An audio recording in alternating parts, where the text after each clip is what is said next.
የሆድ ድርቀት መቼ ነው አሳሳቢ መሆን ያለበት ወይም ደግሞ ሕክምና የሚያስፈልገው መቼ ነው የሚለውን እናወራለን። ሰላም ጤና ይስጥልን። ዶክተር አብዱልአዚዝ ጀማል እባላለሁ፣ የውስጥ ደዌ ስፔሻሊስት። ከሆድ ድርቀት ስንጀምር አንድ ሰው ሆድ ድርቀት አለበት ወይ ኮንስቲፔሽን አለው የለውም የሚለውን ለመለየት ዲፊኒሽን አለ። ያ ማለት ቢያንስ በሳምንት ከ3 በታች 3 ጊዜ በታች ሽንት ቤት የሚወጣ ከሆነ የአይነ ምድር የሚጠቀም ከሆነ ሲወጣም በጣም ድርቅ ብሎ የሚያስቸግረው ከሆነ የቆየ ሆድ ድርቀት ደግሞ አለው የሚባለው እንዲህ አይነት ተመሳሳይ ምልክቶች ለ3 ወራት የቆየ ከሆነ ይሄ ሰው የቆየ የሆድ ድርቀት አለ ይባላል። ይሄ እንግዲህ ኮመንሊ ብዙ ሰዎች ላይ አዋቂዎች ላይ ይታያል። ያ ማለት አንዳንድ ጥናቶች የሚያሳዩት 20% ማለት ከ5 ሰው 1 ሰው ላይ ይታያል ተብሎ ይታሰባል። በዋናነት ለዚህ ለሆድ ድርቀት ምክንያት ይሆናሉ ተብሎ የሚታሰቡት ያን ያህል ለጤና አስጊ ያልሆኑ ምክንያታቸው ያልታወቁ የአንጀት የመፍጨቱ ሁኔታ ስርዓት ጋር መዛባት ጋር ተያይዞ የሚከሰቱ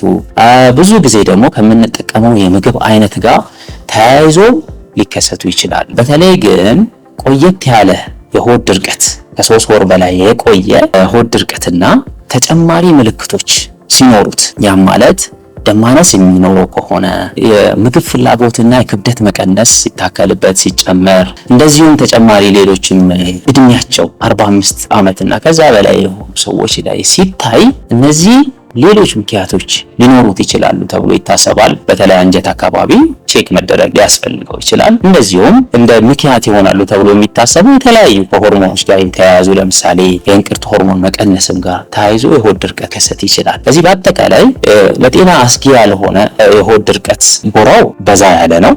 ተጨማሪ አሁን ያወራኋቸው ደግሞ አሳሳቢ የሚያደርጋቸው ቅድም የጠቃቀስኳቸው እነዚህ ክብደት መቀነስ፣ ምግብ ፍላጎት መቀነስ፣ ደም ማነስ መጨመሩ፣ እድሜያቸው ደግሞ ከፍ ያሉ ሰዎች ጋር መሆኑ እንደው ምክንያቱም በደንብ ማወቅና መለየት ስለሚያስፈልግ እንደዛ አይነት የመታከሙ በጣም አስፈላጊ ይሆናል። ከዛ ውጪ ግን እንደ መከላከል ተብሎ የሚታሰበው የሚጠቅሙ አመጋገብን ማስተካከል፣ ያ ማለት ፈሳሽ ነገሮችን ማብዛት፣ የአትክልት ፍራፍሬ ነገሮችን በብዛት መጠቀም፣ ሽንት ቤት ሲያስፈልግ ደግሞ ሳይዘገዩ ቶሎ ሄዶ መጠቀም ድርቀትን ለመከላከል ይረዳል ተብሎ ይታሰባል። እና ይሄን ያህል ኢንፎርሜሽን ለመስጠት አመሰግናለሁ።